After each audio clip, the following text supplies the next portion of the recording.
Now we've been together for a little while, like since 2017. I've thought about it. It's like freaking 7 years, 7, 8 years now. A lot of partnerships don't Hmm. survive. How did we do it? Like, how do we stay together?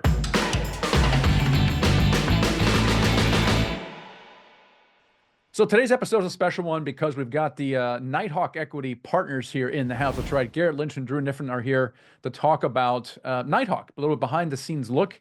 And the last time we did this when we had the whole team was about a year ago in episode 414, where we broke down a deal that we didn't do. And today we're kind of pulling back the curtain on how we run Nighthawk, how we met, how we got started, and a lot of lessons learned along the way. We're also talking about how what's next for us, how we intend to scale, and some of the challenges we see for there, and also what our market outlook here. So we really covered quite a bit on this episode. Let's without any further ado, let's get right into here with the conversation with Garrett and Drew. Always trying to, when you're trying to scale the syndication business, you're always looking for, you're trying to stay ahead of the game. So with regard to asset management, construction management, investor relations, but also with marketing, right, and raising capital. And we haven't even talked about deal flow. But you're trying to stay ahead of the game, trying to plan for a year on out. And so, how do we continue raising more capital? And fund manager is definitely one way that we said we would try to do that, as well as some paid advertising as well to kind of bring in new investors as well. Now we've been together for a little while, like since 2017. I've thought about it. It's like freaking 7 years, 7, 8 years now. A lot of partnerships don't Hmm. survive. How did we do it? Like, how do we stay together? I don't have a great answer to that. I think going back to the El Paso deal is one of the big things that I point to, right? Because you find out a lot about people, your partners, your potential partners, not when things are good, but when things are bad, right? And so in that deal, we didn't close the deal, and we all lost earnest money on that deal. And so that's when typically people will start to play the blame game. You didn't do this, you didn't do that, you underwrote the deal poorly, you mispromised this.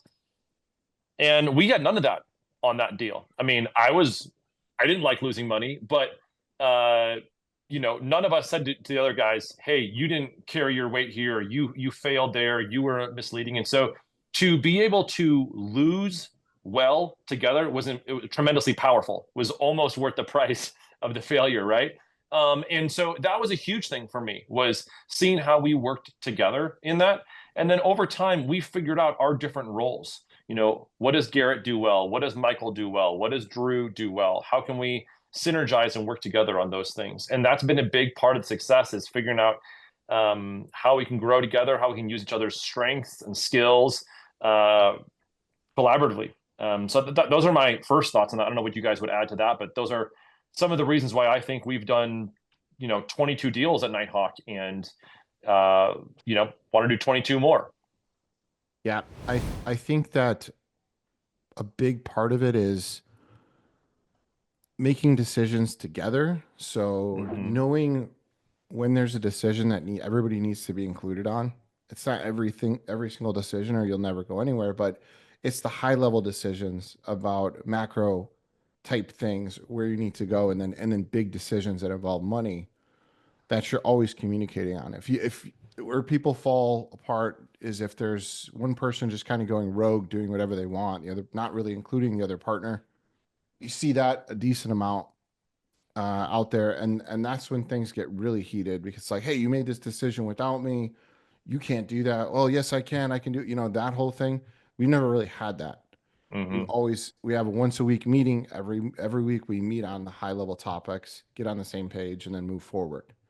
Um, so I think that was another major contributor to us lasting this long. I think that to me, two things stand out. One is I think you mentioned it, Drew, separating our roles. I see a lot of partnerships fail because there's too much overlap. There's two deal finders or two capital raisers. And while we are incredibly competent, we could like literally do everything. Somehow we separate the roles so that we don't actually overlap. So there's single points of accountability. I think that's helpful. Number two, I think is radical candor, by the Hmm. book of the same name. It's kind of a value that we have. And it's not always very pleasant when you have direct conversations, either the three of us or one-on-one. But the idea is that that we always know where we stand with each other, and there's no like question around that. I think that's been part of the success as well. So I think that's really important. Now, speaking of questions that we may not have answers to as well, what do you guys see as the future of Nighthawk? Yeah, we've talked about this a lot, right? We talk about these things, all the time as we try to look, a year ahead in time.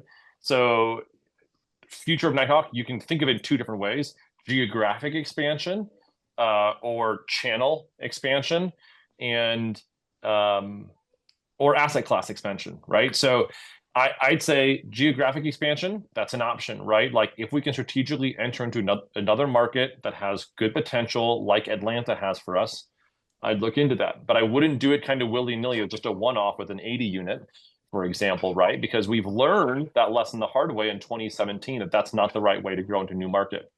We've also flirted with doing different types of things. We've talked about it, but realized, hey, this is our competency. This is what we do well. This is what we've built skills around. So I don't see us differentiating outside of multifamily. This will always be the cornerstone of what we do. We've developed a lot of knowledge about this. I think we're pretty good at it.